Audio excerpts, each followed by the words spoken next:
जिंदाबाद जिंदाबाद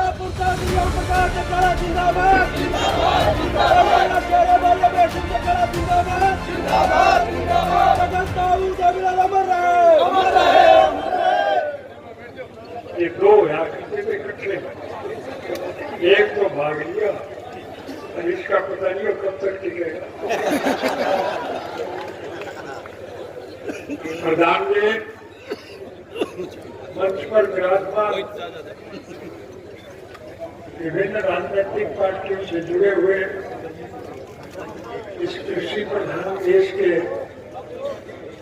मेहनत कश कमेरे का साथ देने के लिए आतुर सभी साथियों, इस सभा स्थल में उपस्थित बड़ौदा विधानसभा क्षेत्र के हर एक गांव से आए हुए सम्मानित बुजुर्गों, माताओं, बहनों, नौजवान दोस्तों और इस कृषि प्रधान देश के उज्जवल भविष्य की बच्चों,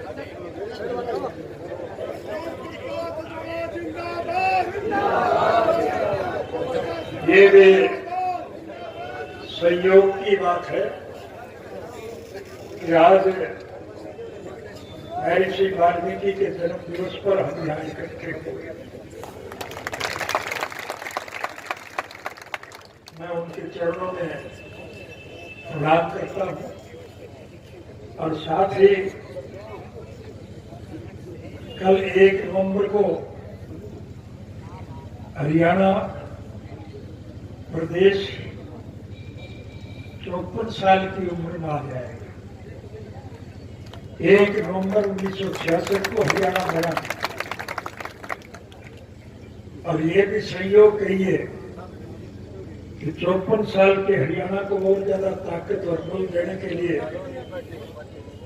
बड़ौदा विधानसभा क्षेत्र के 54 गांव के प्रतिनिधि इस सभा में उपस्थित। मैं अपनी और बात आगे करने से पहले आपको एक वायदा दे के जा रहा हूं।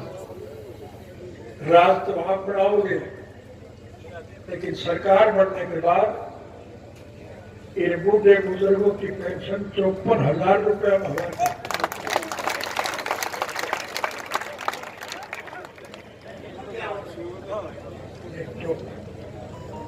हमारा ये देश कृषि प्रधान देश, इसकी अर्थव्यवस्था केवल खेती प्रति की है। अगर किसान खुशहाल है तो देश मालामाल, और अगर किसान कंगाल है देश का बुरा हाल है। ये मेरे कहने की आवश्यकता नहीं, पूर्व वक्ताओं ने बहुत विस्तार के साथ सारे हालात से आपको अवगत कराया। प्रत्यक्ष में प्रमाण की जरूरत नहीं।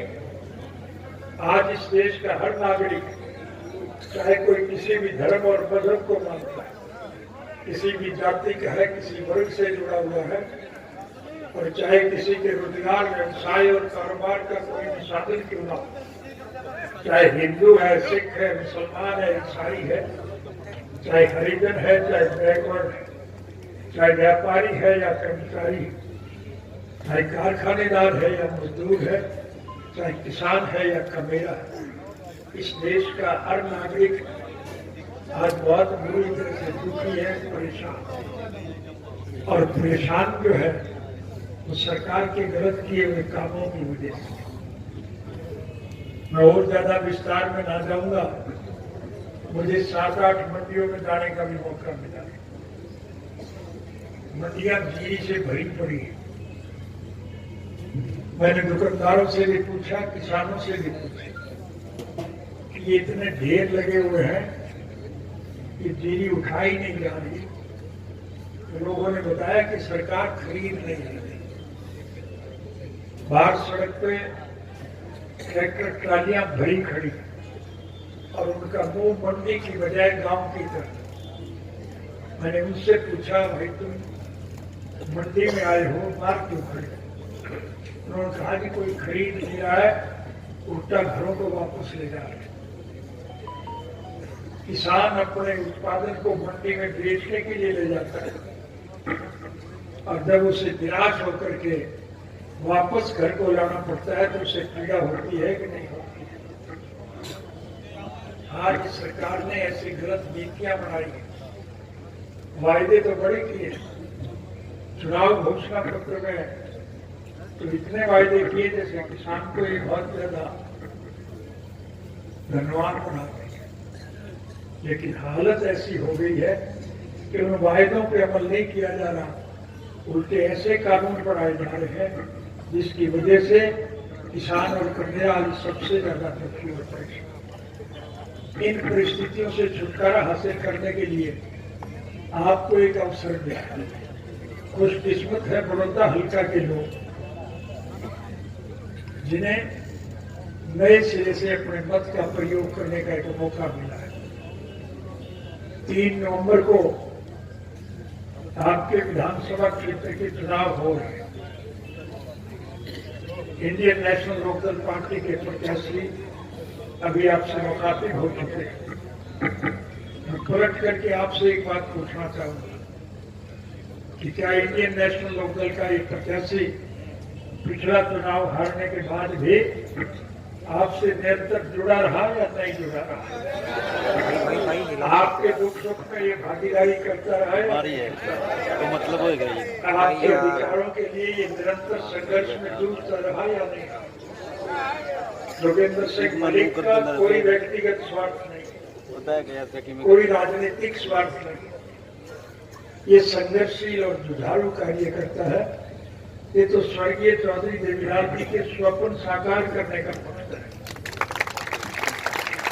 इंडियन नेशनल लोकदल रूपी पौधा चौधरी देवीलाल जी की देन, और हम सब लोग जो यहाँ बैठे हैं अपने खून से उस पौधे को सींचने का काम करते हैं ताकि ये पौधा अच्छा फलदार बने और लोग इसका लाभ उठा सकें।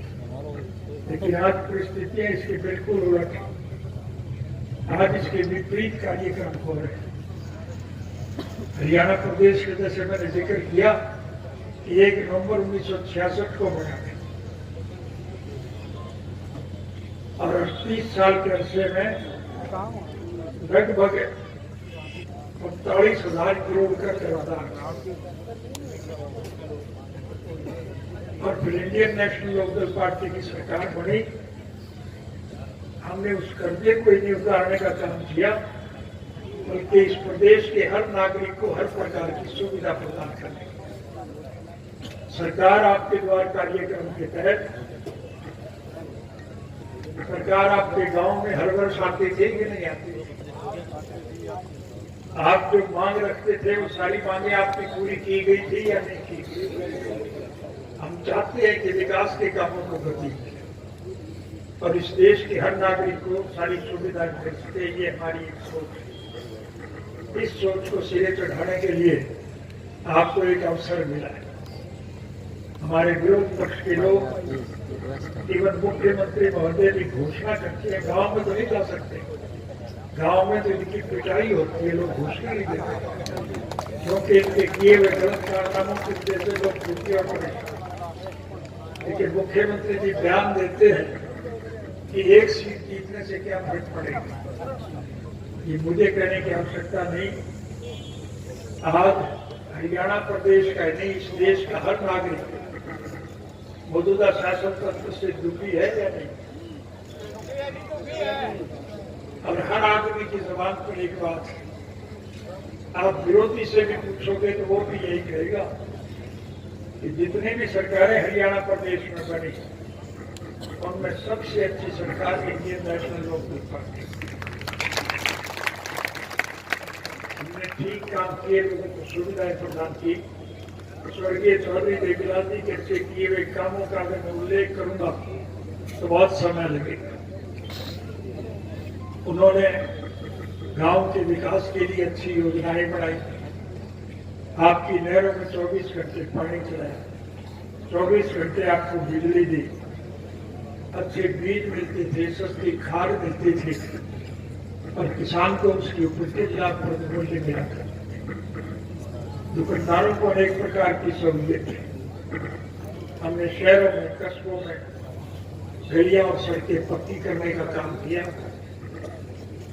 उनको रोजगार के अवसर प्रदान किए और उसी का परिणाम निकला कि दूसरे प्रदेशों के और दूसरे देशों के अच्छे बड़े कारखानेदारों ने हरियाणा प्रदेश में आकर के अपने कारखाने लगाए।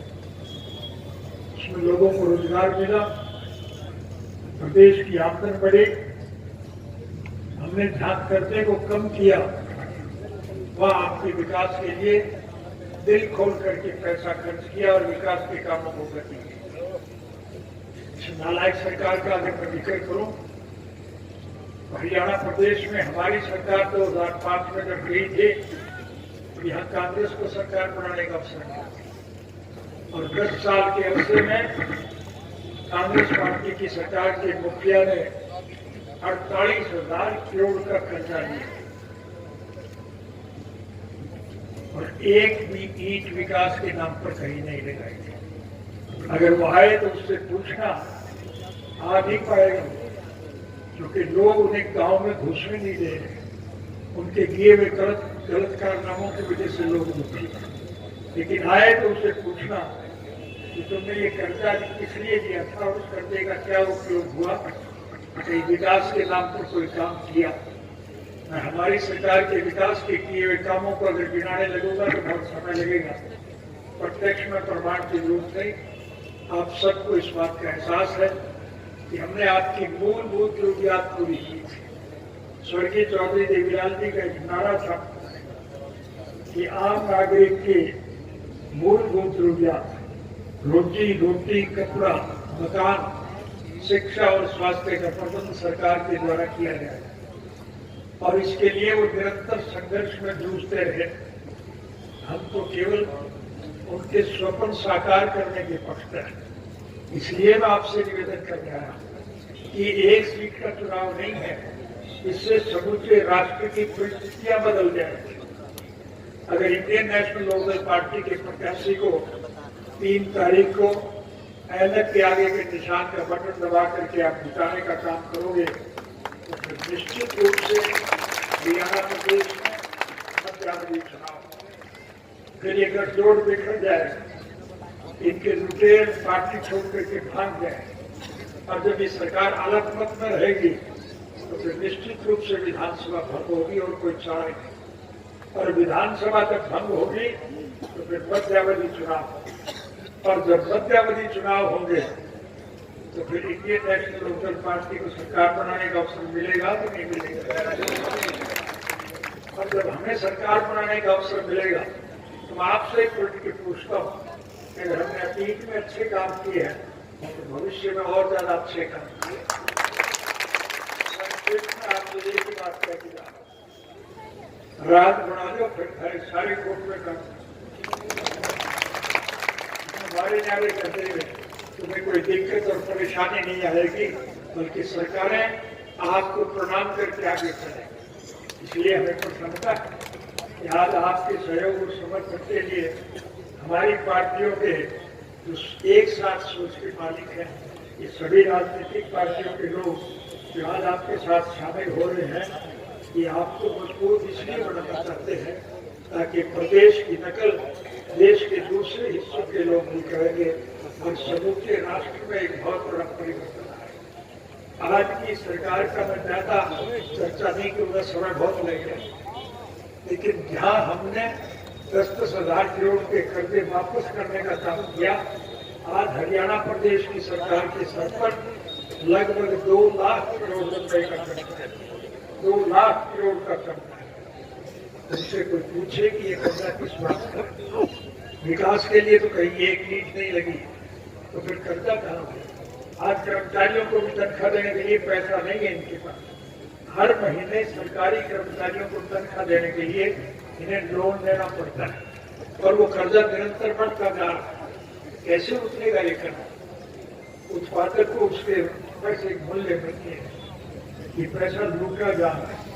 ऐसे कानून बनाए जा रहे हैं जिनका मैं उल्लेख नहीं करूंगा, मुझसे पूर्व वक्ताओं ने बताया और आप सब जानकार हैं। ऐसे कानून बनाए जा रहे हैं जिससे योजनाबद्ध तरीके से इस देश के मेहनत कश कमेरे का पैसा इस देश के मुट्ठी और बड़े जो उद्योगिक घराने, चाहे वो अंबानी है चाहे अडानी है, उनकी तिजोरियों में जाता है और उस पैसे को सीधे सरकार में बड़े बड़े लोग खा रहे हैं। आप दूर की बात को छोड़िए, अभी कोरोना की बीमारी से हर आदमी परेशान है, हम सभी दुखी, लेकिन हमारी सामाजिक परंपरा हमारी संस्कृति में है, हमारी सभ्यता में है, हम भूखे रह करके भी गरीब की मदद करते हैं। इसलिए इस कोरोना में जिन लोगों को परेशानी और दुख है, उनको सुविधा देने के लिए आज चाहे गुरुद्वारों की तरफ से, मंदिरों की तरफ से, मस्जिदों की तरफ से, सार्वजनिक संस्थानों की तरफ से और व्यक्तिगत लोग अपनी जेब से जो पैसा देते हैं, जो मदद करते हैं, ये सरकार उस पैसे को आपका कह के खर्च नहीं कर रही है, सरकारी पैसा बता करके वो पैसा खर्च कर रही है और सरकार के खजाने से वो पैसा लेकर के अपनी जेब में डाल रही है। इससे ज्यादा लूट की हो क्या। स्वर्गीय चौधरी देवीलाल जी ने जितने काम किए, मैं उनका गिनाऊंगा तो बहुत समय लगेगा, लेकिन ये छोटे छोटे जो बच्चे बैठे इनको अच्छी शिक्षा मिले, इसके लिए उन्होंने हर बच्चे को 1 रुपया रोज सरकार के खजाने से देने का काम किया, ताकि रुपये के लालच में बच्चा स्कूल जाए तो बच्चा अच्छी शिक्षा प्राप्त करे, अच्छे पदों पर बैठे, ताकि गांव के विकास में उसकी रुचि बढ़े और लोगों को ज्यादा से ज्यादा सुविधा मिले। इस नालायक सरकार ने स्कूल और कॉलेज तो बंद पड़े और इन बच्चों पर जो बेचारे कुछ जानते नहीं, उन पर भी 5 रुपया महीने का कोरोना का टैक्स लगा। इससे ज्यादा इम्तिहान लूटी हो गया। इसलिए लुटेरों को सबक सिखाने के लिए आपको एक अवसर मिला है। आप छोटे मोटे मतभेद भुला करके एक बात को ध्यान में रख करके चलो कि आपका हित किस बात में, आपका भला किस बात में, आपकी भलाई के काम किसने किए, कौन कर सकता है, ये सोच करके आपसे निवेदन करूंगा कि जितने उम्मीदवार यहाँ से चुनाव लड़ रहे हैं, इन सभी उम्मीदवारों को आप देखते हैं, अगर मेरी पार्टी का ये प्रत्याशी आपको 21 दिखाई दे, इसके पक्ष में राय देंगे जी। अगर ये 19 हो तो इसको वोट मत देना, मैं खुद क्या कुछ ये तो पार्टी के प्रति समर्पित, इसका कोई व्यक्तिगत स्वार्थ नहीं, इसकी तो सोच के लिए की है कि चौधरी देवीलाल जी के स्वप्न साकार हो, हरियाणा प्रदेश का हर नागरिक संपन्न, समृद्ध और खुशहाल। पिछला चुनाव हारने के बाद भी ये आपसे जुड़ा रहा कि नहीं जुड़ा रहा, आपके दुख सुख में आपके बीच आता रहा कि नहीं रहा, आपके लिए हर मामले में संघर्ष करता रहा कि नहीं करता रहा, हर लड़ाई में ये आपके साथ अग्रणी लाइन में रहता है। इसलिए इस जैसा नेक, ईमानदार और इस जैसा कोई बहादुर और सुधारू किस्म का व्यक्तित्व नहीं है। दूसरे साथी कौन लड़ रहे हैं मैं किसी का चर्चा नहीं करना चाहता, लेकिन मेरी पार्टी का प्रत्याशी आपका सहयोगी है, आपका समर्थक है, आपके भागीदारी करता है। इसके चुनाव के अहमियत के निशान के आगे का बटन अगर आप दबाओगे कि जीत के जाएगा तो निश्चित रूप से सत्ता में परिवर्तन आएगा। तो सत्ता में जब परिवर्तन आएगा तो संक्षेप में आपसे एक ही बात कह के ना रहा हूँ, तो सारे बारे जारी कर दूंगा,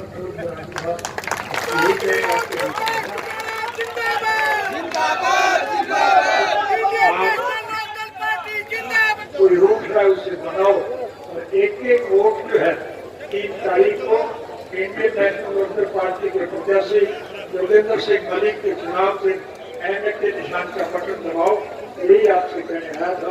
आप सबका बहुत बहुत धन्यवाद।